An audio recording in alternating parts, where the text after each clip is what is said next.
Yeah, okay, time to live free. Plenty goals I'm achieving. Some real life topics and talking financial freedom. Mindset, soul and love, everything in between. This is Freedom Podcast. Tune in, live free. Hey, got my mindset right and I got the drive. Planning one day, no more job, no more 9 to 5. Love, money, mind. Love, money, mind. This is freedom. Tune in, cause it's going down. Woo! Hi, this is Anna and welcome to another episode of Your Freedom Podcast. In this episode, I interview Emma Elizabeth. She's a life transformation coach and she uses advanced hypnotherapy called RTT, and it helps people overcome hidden blocks to their success. She helps people heal hidden wounds so that they can turn their pain into power, passion and purpose. And she has got an incredible story to share with you. This is one of those episodes that is a must listen to. I really am proud and inspired by Emma's journey. Hi, Emma. Hi, Anna. How are you? I'm good, thanks. I'm really grateful that you could spare the time for this interview today. I'm really excited for it. Thank you so much. Yeah, I'm so grateful to be here, and I'm so grateful that you spotted me out on social media and resonated with some of my stuff. I'm really grateful to be able to share my story today. Yeah, I mean, it's mad, isn't it? I think social media, it's just recently, I feel like I've connected with some amazing women on Facebook, and recently I've gone on the Clubhouse app. I don't know if you've heard of that. I've been connected with loads of women on there as well. It's a new app. But it's just amazing how you can connect with some people that you feel like you've got a lot of synergy with. And I know we spoke just before Christmas, actually, and so we've this is kind of like a very new relationship, really, isn't it? I just saw a lot of your posts. I could see that that you've had a real traumatic journey as well as inspiring journey, and I'm really excited for you to be able to share that with a lot of our listeners today. So yeah, I'm really grateful for you to be here. And really, I just wanted to open up because the Freedom Podcast I set up last year. Actually, I'd been talking about it a year before that. I finally got to do it last year in the middle of our, pandemic and what was going on. And it was all around because of my story, sort of sharing different people's life journeys and stories, just to help people who could be going through a really tough patch. Because I think sometimes when you hear other people's stories, I suppose it normalizes yours and doesn't make you feel like you're the only one that's going through, what you're going through. So we've interviewed lots of different people, shared lots of different stories so far. And we focus on 3 pillars: freedom in love, freedom in money, and freedom in mind. Freedom in love is a lot around self-care and self-love. Money is obviously creating financial freedom, because that kind of enables us to be able to do the things that we want to do. And then, of course, mindset, which is huge for me. And just before we click the button to record, we were talking about putting things in perspective. And I think mindset, having a real clear mindset, and actually going through some, I know from my journey, going through some tough times really does help us. We say it makes you stronger, and I think it really does. But it sort of changes us in that process as well. So yeah, I just really wanted to open up, and I know you're doing some fab stuff, mainly for women online right now. And I just wanted you to explain how you got to where you've got to today, and share all the stuff that you're doing online. So tell us your story and how it began. Thank you, Anna. Yes, so absolutely, I'm completely with you on that. I think we've all got a story to tell, every single one of us on the planet. Some of us go through bigger challenges than others, but again, it's all relative to you and your world and what's going on. But I certainly think at the moment, with everything with the pandemic, it's collective trauma for all of us. And I think for me, the big thing around that is it's re-triggering a lot of past trauma for some people as well, things that we don't even realize that were there in the first place. So I think, like you said, we connected online, but I think a lot of people are speaking out, hopefully a bit more about what they're going through. which is why I just love sharing my story. So I'm so grateful for this opportunity to share it with a new different audience. So today I just want to share how I've overcome an incredible amount in the last sort of 10 or 11 months, really. My story and how my life changed has been quite recent. And so I'm going to talk to you a bit about how I've overcome sudden loss, crippling heartache, grief, huge amounts of betrayal as well in my life. And I was kind of thrown into single parenthood very suddenly. So I'm going to talk about that and how 10 months later, I'm thriving. I'm literally, believe it or not, against all the odds, I am the fittest I've ever been. I'm the healthiest I've ever been. And my aim now, really, like you say, I generally tend to help women, but I want to kind of help as many people as I can with my story and how I've kind of transformed where I was this time last year to where I am now. So I'll start right back at the beginning. My story is quite harrowing. It's a tough listen, but there's a lot of positives to come from it as well. So I really hope that it inspires people. I am writing a blog as well, so I'll share that with Anna, so that anything you want to share with anybody, we can. That's it. Yeah, but I'm kind of going to go along the lines of just before Christmas, I shared my grief story in my blog. It was Grief Awareness Week, and I just thought it was a great time to open up a bit more about that and share my story and how it's kind of turned my life around, and I suppose given me that perspective that we were just talking about as well. Yeah, which is important for everybody. So I'm literally going to go right back to the beginning. So it was a night in March last year. And it was 3 o'clock in the morning on a cold, wet, windy night, and I got that dreaded knock at the door from 2 police officers in fluorescent coats. After confirming who I was, they took me back into my house, sat me down in my living room, and they told me the news that any single one of us would absolutely dread to hear. They told me that my husband had been in a road traffic collision, and they were really sorry to have to tell me that he passed away. Now, my instant thought was, this has got to be a nightmare. I'm not awake. What's going on here? It was a bad dream. I'll wake up in a minute. But no, it was really happening. I felt numb. I felt sick, as you can imagine. I almost passed out. I was lost for words. But the thing that came out of my mouth was, "You're joking. You've got to be kidding me." So did you think he was, because obviously at 3 o'clock in the morning, did you think that he was he away at the time with work or something, or?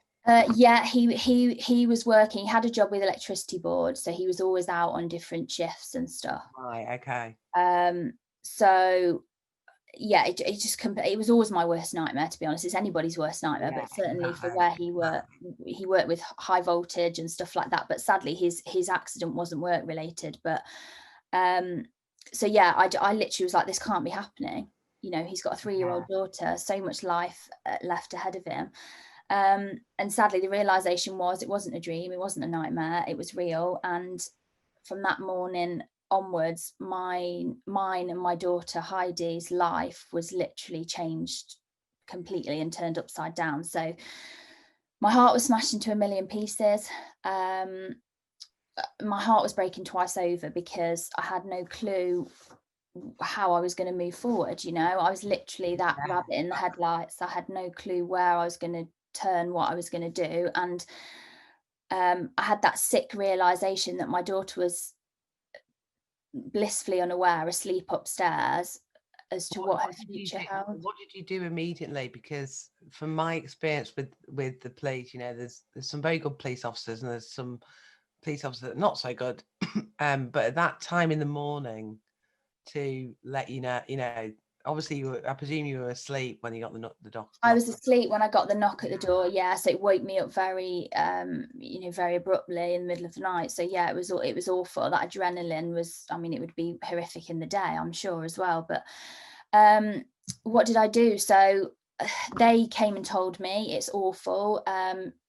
awful for them to have to try and explain, but there's no other way to do it than just say No, it. exactly. And then they were probably with me about half an hour, and then they left to go and tell Thomas's parents the news. And I was literally on my own. Yeah. So it was about the longest 4 or 5 minutes of my life trying to get hold of one of my family members. And fortunately, my sister answered the phone. And again, the words I had to say coming out of my mouth, I had to say to her, "You've got to come now. Tom's dead." And she was literally like, I mean, she was as stunned as me. She couldn't believe it. Yeah, exactly. You can imagine. It's So shocking she, for everybody, and absolute especially shock. I think at that time in the morning, it kind of accentuates it even more. And you know, I don't, like you say, it's not good at any time, but to be woken up in the middle of the night as well and to get that news, and then not to be able to get hold of anyone because Oh, of the hour. awful. Absolutely. I mean, you talk about long few minutes. It was the longest few minutes ever. I eventually got hold of my sister. She's got a daughter of her own, and she's a single parent, so she had to get somebody to come and sit with her daughter so she could come to me. She went and collected my mum, who lives locally as well, and they made their way to me. Now that took about another half an hour, so I was still on my own, but I managed to get hold of my dad. So I was on the phone to him. He lives down in London, but he stayed on the phone to me for the whole time until they arrived. Yeah. But yeah, I literally, just before the lockdown, didn't it? this happened literally about 11 days before the UK Yeah. went into national lockdown. Yeah. So I was lucky that my dad was able to come up and help me, because I was literally thrown into a position where I was completely financially dependent on Tom. I'd literally 6 weeks before his accident happened, I had left a corporate job, a well-paid sales job. I've been doing that for 8 years. And I decided to leave it to set up my own business in therapy. I trained in 2019 in rapid transformational therapy, which again, I can talk a little bit more about in a little while. But I'm so glad. I just feel so grateful that I'd got that background. And yeah, exactly, like just before it. I'd spent a lot of time. It stemmed from a huge interest in self-development and personal development and positive psychology and all of that sort of stuff. And I'm so grateful that I already had that foundation to be able to build on for this, because I genuinely don't know where I'd be right now if I didn't have that background and that understanding. So yeah, like I say, I described myself in my blog as this rabbit in the headlights. I had no idea where to turn, what to do. I was fully financially dependent on Tom. I got no income. My business was nowhere near established yet, because I was only several weeks into starting it up properly. He paid for everything. The house, we got a huge loan secured against the house. I was literally just in a heap thinking, what am I going to do? And I'm a single parent now. How am I going to have the strength to look after my daughter and do all of that? So I was really lucky. I had about 10 or 11 days before the lockdown came in. My dad came up to help me. We went through all my finances, which sadly, my story takes a more difficult turn, because I uncovered so much more debt that Tom had. Fortunately, a lot of it I wasn't liable for, but some of it I was. There's so many things I uncovered that I didn't know about. So it makes my whole grief journey is a lot more complex than it first seems, because there's a lot of deceit. I'm kind of grieving for somebody that partially didn't exist as well, which makes it way more difficult. Yeah, it's such a difficult thing.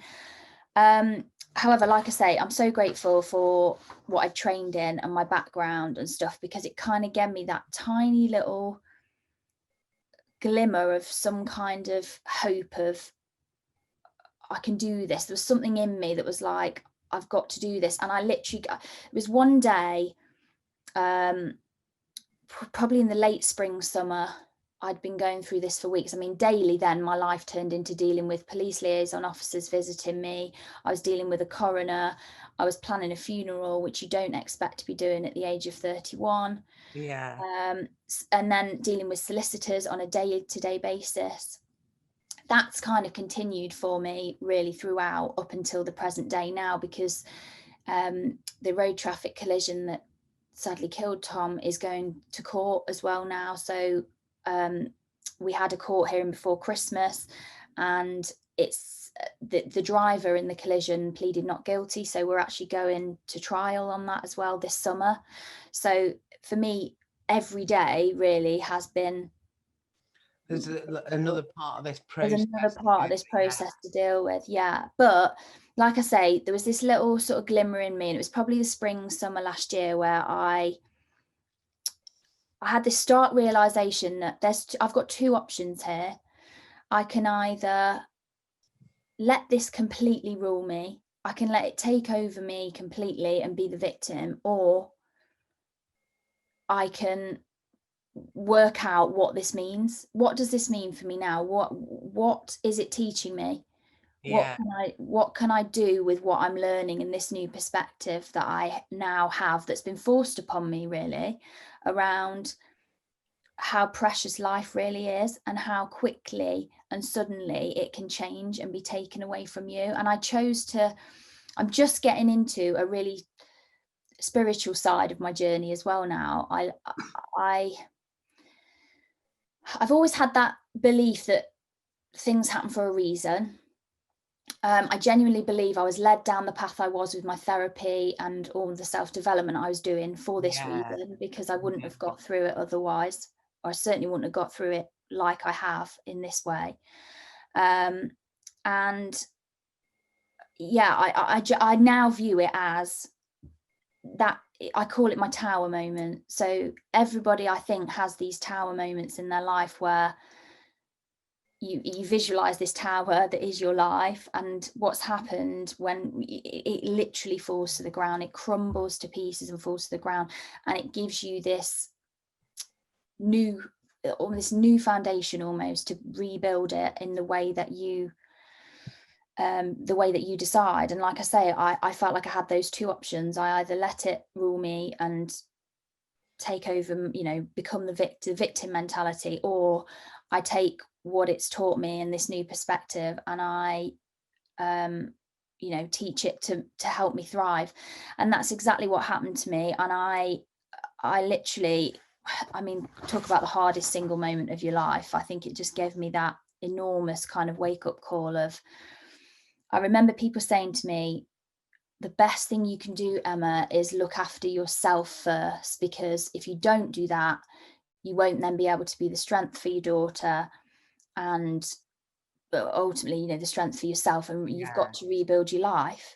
So that's what I did. And something in me was just saying, you've got to take this perspective. And like I say, it changed every angle of my life. So I dislike the cliches of life is short and you only live once. But to me, I just feel like those things were hugely reinforced. And things I think I've discussed this with a few people, that I feel that I've found like a meaning in all of my suffering. And kind of what you're describing there is, it's like seeing that experience in a classroom about what it's teaching me, but you've naturally done it, because like you say, you got to that point in the summer where you decided, like, I can either let this consume me, take over and sort of drown in all of this, or I can look at how can I survive, because we go into survival, I think, sometimes, don't we? It's like, how can we survive from this, and mentally and everything, not obviously you had every angle with financial and just all the kind of deceit that you were unfolding as well, but turning that into how you can help others and making that meaning into it, I think is really powerful, and not everyone can do that. So I think it's, you could be really proud of yourself where you've got to, especially 11 days later going into lockdown with everything that brings, really. That brought great difficulties for us, because at a time where you desperately need to be surrounded by people that care about you, love you, and want to support you and hold you up, I didn't have that. I was very lucky. How have you coped with that? Because I think people listening to this, no matter what, personal journey they're on. I think I often, I don't really watch the news. I just avoid the news. I hear things on social media about what's happening with the pandemic and stuff because it's just all so negative. And a lot of the time I'm thinking, we're focusing so much on COVID that what about people who've got mental health issues just generally, maybe they've been living with the whole of their life and they need the people around them. There's a lot of people that are living on their own and all that kind of stuff. So there could be people listening to this feeling really, inspired by your story, but thinking, how did you actually cope with that rawness of 11 days previously, hearing that news, and you're obviously still going through that? How did you, I'm assuming you may have had someone to bubble with, did you? Yes, I did. Yeah, so I was lucky in that my sister's a hairdresser and beauty therapist, and it meant the lockdown meant her business had closed down. She moved in with me with my niece, which was amazing because she could support my daughter as well, and we could all, like you say, create a bubble together.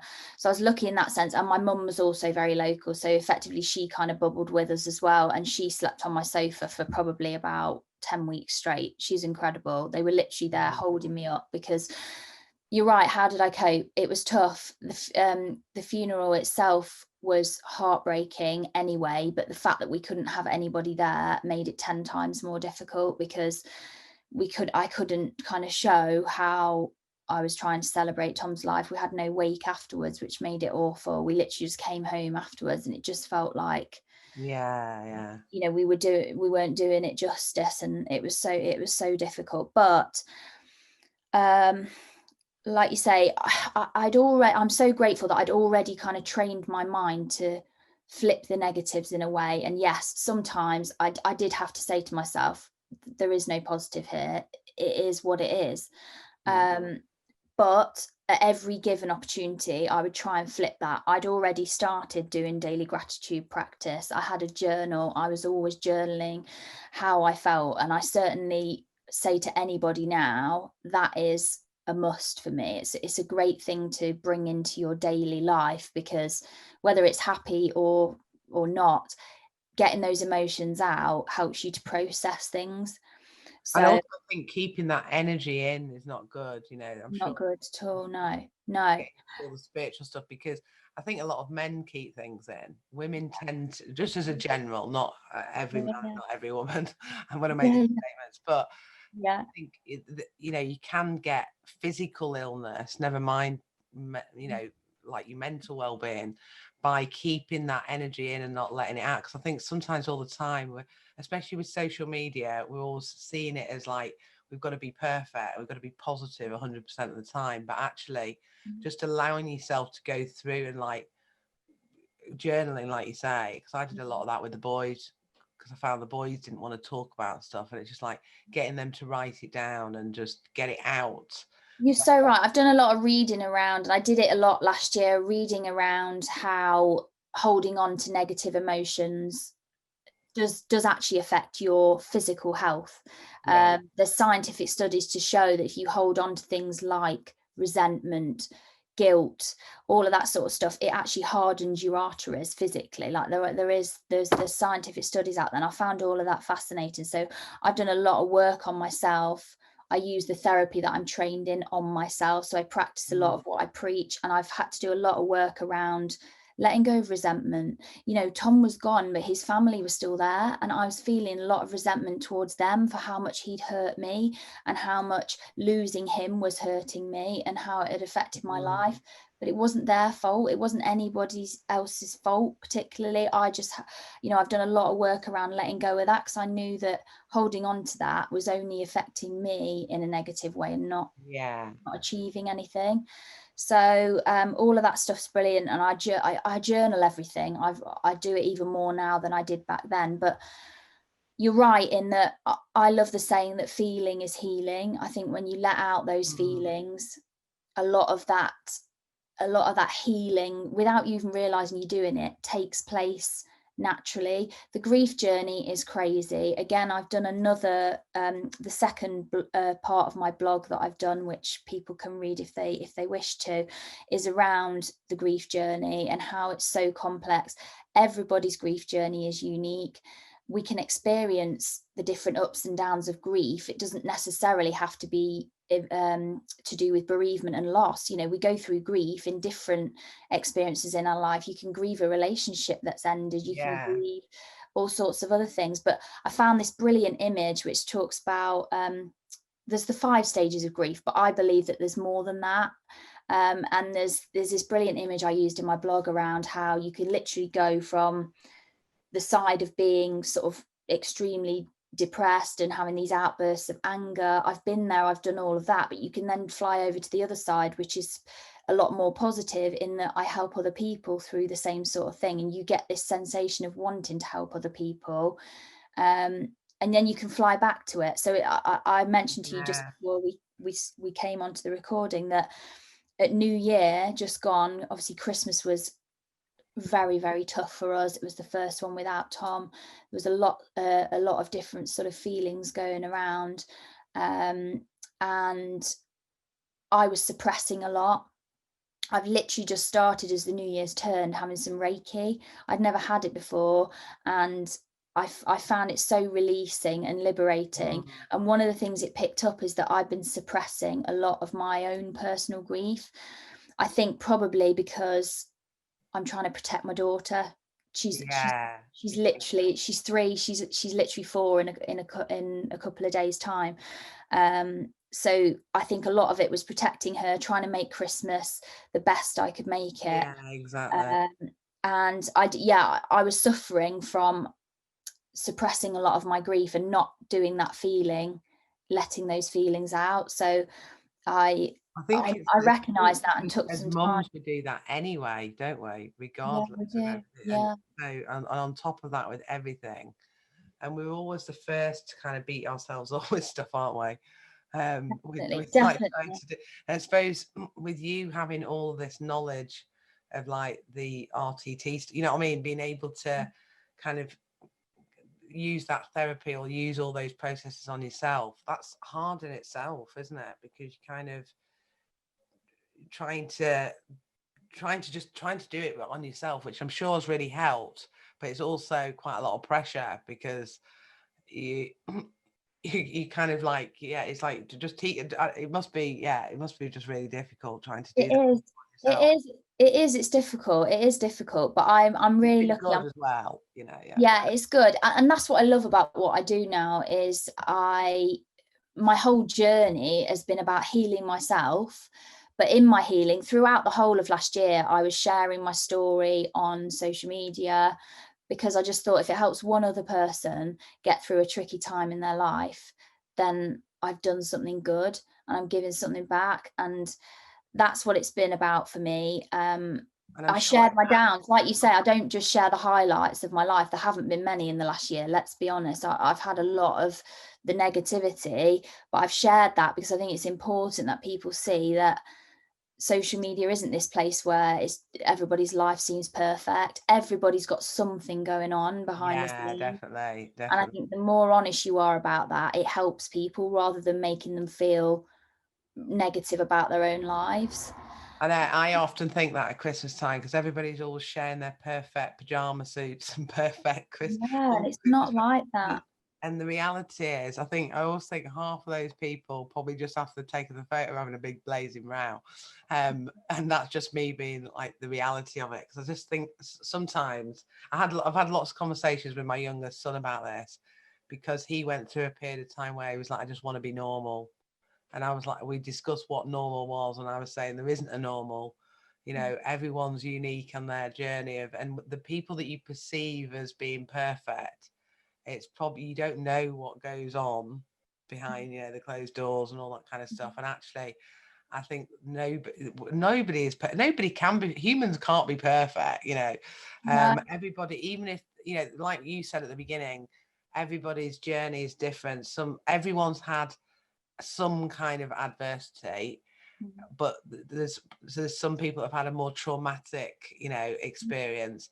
And actually, all of that makes us who we are today. And this image that we've all got perfect lives that we portray on Facebook or social media is just so unrealistic of what's actually happening. It's completely false. And I like to use the term now, perfectly imperfect. Yeah. And actually the best thing, you talk about freedom on your podcast, which I think is brilliant, because the only way you really get freedom for yourself is when you free your mind up from thinking that that's how my life should be. And I think for me, there's another part of my grief journey, in that I'm grieving a life that I thought I'd have now.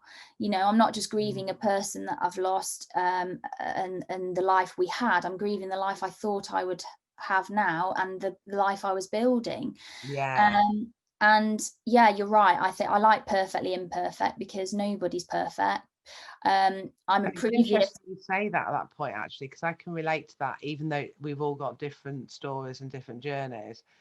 But I think when you're someone who probably is into self-development and goal setting as well and things like that, that it took me a long time to shift that my future wasn't going to involve that person or how that would look. Even though, you know, it's totally different, our journeys. But it did take me a while to kind of, because everything that I was like subconsciously or even consciously looking for involve that dynamic to that person.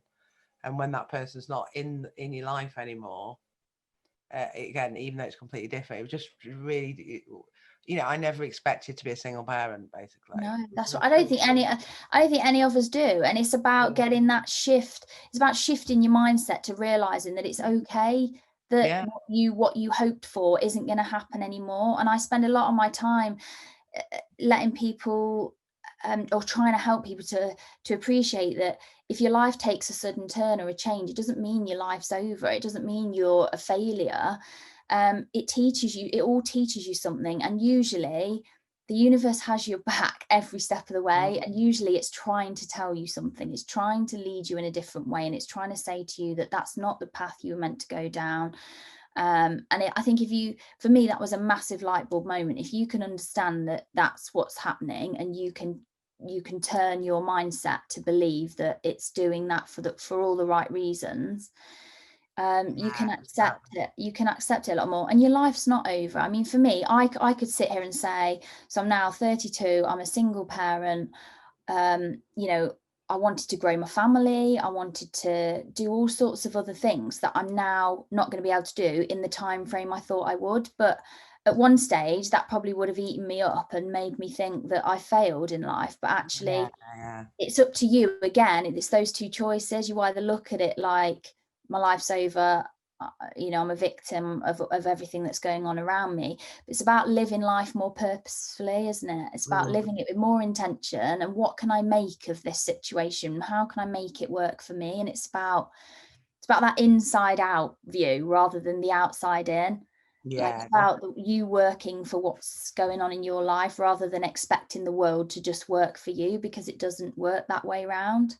I think also there's that whole thing in society, is there? It's like when you're younger, you just assume that when you grow up, you're going to get married, you're going to have kids. There's all this like pressure of all these different things, and societal norms, isn't it? Yeah, exactly. We're kind of encouraged as we grow up to think that we're going to be happy when this happens. We're going to be happy when we leave school and get a good job. We're going to be happy when we find the perfect partner, get married and have a family. That's kind of how it's expected to happen, I suppose. And I almost feel it annoys me really that society has made us view it like that, because there's so much more that can happen, and incredible turns in your life that can happen without going down that route, and you can still have a brilliant life. And yeah, exactly. But again, I genuinely believe now, and for me, like I say, it was a massive shift it was like that eureka moment of it's all in here. So actually when you give yourself that freedom in your mind to think about it in a different way, everything on the outside changes. Yeah, definitely. So it's all down to you, and it starts inside first. Yeah, I completely agree. Would you? So tell us now a little bit about what you're doing for the people, because I know you're doing some really good stuff. And also, you were already set out on this journey, weren't you, before this happened? Yeah, so I was already set out on this journey. In some respects. That's it. Yeah, I was already, I just started out doing this, and I just had this calling. I wanted to help people. I wanted to help people through difficult situations. I'd already, before all of this happened, I'd already worked hard on myself, again using the therapy that I'm trained in, but also a lot of mindset shifts and positive psychology. I'd managed to get myself out of a hole in, I suffered with probably what they call now postnatal anxiety. So I had a lot of that. I was crippling anxiety, OCD, and I'd managed to get myself off medication and through all of that before all of this happened. And again, I'm so grateful I'd already done that. So I already wanted to start helping people change their lives around by making these kind of mindset shifts and stuff anyway. But the experience I've been through in the last 10 months has, I suppose, it's reinforced that to me, how much more important that is, and how looking after yourself physically and mentally completely changes your perspective on life, but also helps you get through things. You can literally hit rock bottom. You know, my story is about, you can be on your knees and completely turn life around just by looking inwards and healing yourself and making all of these different changes. So yeah, what I'm working on now is setting up a business. I've started already. I'm working with some fantastic clients already. I work on my own healing all the time, but I share and take others through that exact same journey. So my business is, I'm trained as a I said to you, I'm fully trained as a rapid transformational therapist. I did that with the Marissa Peer School in 2019. I absolutely loved it. It's an advanced form of hypnotherapy. People might have heard of regression therapy. Yeah. And basically what I do now is I kind of package that together. So I use that as the core part of what I do with people, and it helps completely unlock, you know, reasons why there might be a reason why somebody's being held back from something, or they can't figure out why they can't achieve what they want to achieve in their life. And is it based on like blocks of things? Because I know Yeah. there's a girl that I follow online. There's a lot around kind of money blocks and also trauma as well. You know. Yeah, and RTT is brilliant for anything like that. I mean, I've helped people previously with weight loss with it, stopping smoking. So it can be physical things as well as these sort of mental shifts. I've helped people who were struggling at work with wanting to, you know, get better at public speaking or confidence, or you know, I even helped a girl before all of my tragedy and stuff happened. I helped a girl who was literally just feeling so low in herself. I think she was studying at the time, and kind of trying to find out what it was that was giving her this anxiety, depression, all of that sort of stuff. And what RTT does is it takes you right back to the root cause of why you have these blocks. Why is it stopping you being a confident version of yourself, or all of that sort of stuff? So the regression part of the therapy takes you back to memories. Basically, it allows you to tap into that subconscious part of your mind, which is the most powerful part, and go right back to those memories and find out exactly why it is you think how you do and you believe the things you do. Because a lot of it, we call it our blueprint in the back of our mind. You know, these are things we learn, we pick up when we're children. You know, most of the ways we operate and the things that we believe and then the ways in which we behave are set when we're 7 years old.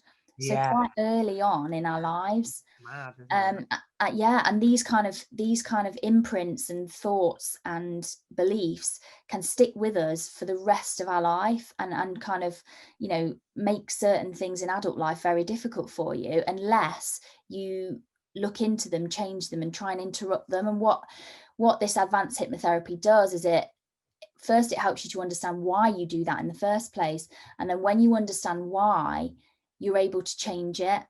And it actually physically helps you rewire those pathways in your brain to be able to act in a different way, and completely change your way of thinking about anything that you want to achieve. I mean, the lady who I trained with did so much work with sports teams, high performance, I think footballers and things like that.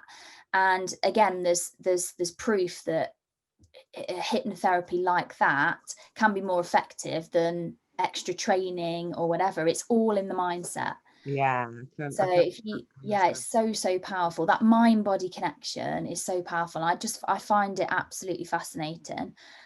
So yeah, what I kind of help people do now is I do the RTT part with them. I also do a lot of conscious coaching methods with them as well. I feel that the two work incredibly well together. And it's about making permanent changes for people in their lives, and not just something that they change for a few weeks and then go back to being how they were before. It's about making permanent changes and creating new, better habits in their life. And it kind of gives you that preparation, a bit like with me. Very little phases me now. I've taught myself to be in a position where, if anything comes in my path, I can deal with it, and I've got the tools to be able to deal with that. I'm so much calmer than I used to be, and it's about just helping people think about things in a rational way. Exactly. So what, tell us about sort of 2021. We're in January now. Tell us the exciting stuff that you got planned for this year. So excited for 2021. What a different year it's going to be to last year. So yeah, as I said, I'm starting back up with my business now. I've got some incredible clients I'm working with. I tend to do like 28-day packages with people. We'll focus on, it's completely tailored to them. So I'm starting off the year doing that. I've got some other fantastic things that I'm working on. I've got my blog, which I share with people as well. I'll obviously give you the link to that so people can read it. Yeah, we can put that in the show notes. That's it. And then another exciting thing, which I'm literally only announcing today on my social media, is part of the press exclusive. I am going to be a published author by the summer this year. And I'm going to be part of an incredible book collaboration with, I think it's 14 other ladies. And we're just sharing our stories of how we've turned we've healed our hidden wounds, and we've turned that pain into power, basically, and found our superpower. My blog itself is called How Widowhood Became My Superpower. So that's something I'm so excited about. It's going to catapult my business worldwide. So I'm so excited to create that ripple effect. Really, I feel like it's more of a movement than just something that we're a part of. And sharing our stories is going to be so powerful and just help so many other people. I think sharing your stories does. That's why I put this whole podcast together. Because I do think sharing our life journeys and stories just is so powerful. And I was involved in a similar book. And I think what's great is that you've got all of those other women. I presume it's all women, is it? In the book? Yes, it's all women, this one, yeah. You've got everybody as well sharing that book as well. So you've got 14 other people sharing that book to get that, news out there about how powerful that book is. I love the title, The Pain into Power. I really like that. I think that's it's good. I talk about pain into power. I talk bits about, I like to think now that I've turned my wounds into wisdom for other people. And I quite like the saying triumph after trauma as well, because I think a lot of it is, a lot of this stuff is trauma. It's trauma to the mind and to the body. And I think I just want to show people that you can go through trauma like that and still come out of it thriving. So for just one thing I was going to ask you is that anybody that's going through grief, and I know your journey has been more than that, but anybody that is going through, especially like through the pandemic, because I think like you touched on with all the funeral arrangements and things like that. Are there any just like a couple of things of advice or tips that you could give them? I know obviously you've been on the whole journey of the RTT and just all the stuff that you've learned, so it's probably quite comprehensive, but is there anything like that they could take away right now if they were listening to this? And yeah, I think the big thing for me is I remember people telling me around that time, so when I was doing the funeral, it was early days, it was in the height of just being completely overwhelmed by this shock and horror, and for a lot of people they'll be going through that feeling as well, and losing a loved one at the moment is awful. But it's about something. I remember somebody saying to me, just be. Don't put pressure on yourself to be doing all of these things to start with, because being in that moment, dealing with all those emotions is so difficult. I think it's about not beating yourself up. And again, we've talked about letting your feelings out. That is so important. For me, I think journaling is the best thing that anybody can do, is write it down, get it out of your head. I struggled a lot with sleeping, so actually getting those thoughts and things out onto the page helped me tremendously. But I think it's about just survive. You know, if you get up and get dressed, that's an achievement. Don't beat yourself up in trying to do all of these things all at once, because you'll overwhelm yourself. And the worst thing you can do is have that kind of conflict going on in your mind of I should be doing this, or somebody else is doing this, and everybody's journey is unique. So if you're not getting up and exercising or eating healthily or whatever, then that's okay, it doesn't matter. And it's all right to struggle, it's fine. You know, I think again, we're in this society where social media, the media shows us everybody's doing brilliantly at this and brilliantly at that, but that's not the case really behind closed doors. And your journey is your own journey, and you will get there. I think that's the thing, is you will get there. Grief is tough and it hits you at any given moment, but it's about allowing it to, and not beating yourself up in the process, because that you're not going to move forward if you do that. Yeah, I think that's really good. Thanks for that. I think that's really good shares for the people that are listening. And if people want to kind of follow you or get some more information about some of the programs that you're doing, or how you can help them on your, what was it, the 28-day? Yeah, I do. So I do a 28-day, I call it life transformation package. Heal and harness your superpower. Again, I said a lot of us have got things going on that we don't even realize are kind of stopping us from getting where we want to be, and doing that little bit of inner work and digging deeper is a fantastic way to do that. So yeah, I'll send you all the links. I don't know if you can put the links. Yeah, we'll put all the links. Yeah, so I'm on Facebook, and I'm on Instagram. I've also got my blog as well, and people can sort of contact me via there, or they can contact me via email as well, which is emma@emmaelizabethcoaching.co.uk. Yeah, so we'll put all those, those of you that are listening, we'll put that, you'll be able to see in the show notes that all those links are in there. I'll put them all in there so you can contact Emma directly. Really, you know, this has been an amazing interview. I really kind of want to thank you for your vulnerability and all the really good shares that you've shared with us. I'm really excited for you for the book for this year. When is the book going to be out?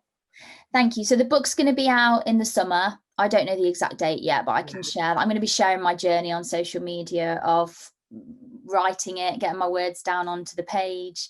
I shall have a full chapter in this book that's all about my story and how I've overcome a lot of the challenges that I faced.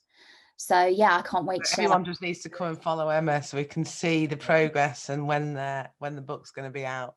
That'd be wonderful. Thank you very much. Yeah, brilliant. But I always ask everybody at the end of the interview one question, which is, what is freedom? What does freedom mean to you? So what does freedom mean to me? I think I've touched on it already, really, but for me, it's all in the mind. I think it starts from the inside and reflects out for me, freedom. So if you don't give yourself freedom in your head, you're not going to have freedom in your life. I don't think, you know, it starts with self-love. You mentioned it being to do with self-love and being kind to yourself. I think if you love yourself first, you respect yourself fully, everything else falls into place then on the outside. And it's about giving yourself that freedom in your mind to take care of you. And if you do that first and foremost, everything else falls into place afterwards with that, really. Yeah. Giving yourself that space to think. And yeah, one of the big things I believe, and certainly my story has reinforced it even more, is that, you know, life truly is a gift. And if you love it, it will love you right back. Yeah, I love that. That's good. I like that. Well, big thank you. Really, really appreciate it. You're an amazing woman and really inspiring stuff.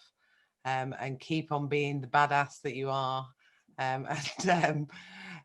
Look forward myself to be following what you're doing this year and seeing your book and grabbing a copy and all that kind of stuff. So it's really good to connect with you. I'm so glad that I reached out to you, because reading some of your posts, I just felt like that synergy and just wanted to reach out. And I'm so glad that I did. It's really great to meet you, and be nice to kind of like evolve this connection that we've got this year and see where that evolves. You know, you don't know where that can go to as well. So I really appreciate your time of sharing your story on my podcast. And just thank you. Really. Thank you, Anna. Thank you so much. I appreciate your time. I appreciate you reaching out, and thank you for giving me the space to share my story. And I hope it's inspired people. And yeah, I'd love you to follow my journey and collaborate. I love the idea of that as well. So let's keep in touch and see what happens. Brilliant. Thanks again. Thanks so much. Bye. Bye. Hey, thank you for listening. Hope you had a blast. Here to elevate your life. It's the Freedom Podcast. Love, money, mind. Love, money, mind. Wanna see you all win. Wanna see you all shine. Just make sure that you subscribe. Bringing good vibes. Join the Facebook group. Now it's time to change your life. Hope you come back. Right now is the chance. This is an experience. It's the Freedom Podcast.